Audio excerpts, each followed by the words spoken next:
Welcome everyone, my name is Michael. Today, we're just going to do some nice acrylic pouring. We're going to lay down some puddles, alright? Then we're going to take our palette knife and we're going to swipe through, alright? I also felt like I kind of wanted to do like some earthy colors and get that little like earthy vibe in there. So I want to use these nice iridescents from Nick Pro. And I'm going to try to use the Amsterdam Oxide Black in the swipe with the iridescence. I don't think I've done that. I don't know. You guys tell me. This can be a really quick one today, guys. Oh, I love this palette knife.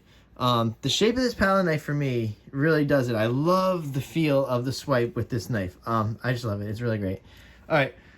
Whew. Now, I'm painting midday, so it's a little different for me. So here we go. We're going to go through the colors. All right. We're going to start over here. And this first one, this is an iridescent copper, okay? This is iridescent lemon yellow. This is iridescent spring green. This is iridescent phthalo green. This is iridescent sap green.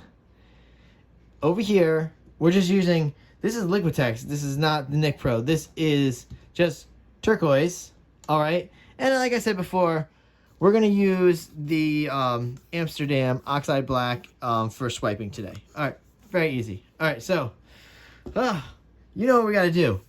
We're going to go into some nice music, all right? We're going to lay down these puddles, then we're going to swipe through. We're going to do it's a one through. There's not going to be a stoppage in between. We're going to go right through. All right, guys, with all that being said, I will see you on the other side. Let's go.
All right, let's come down here with this. Woo!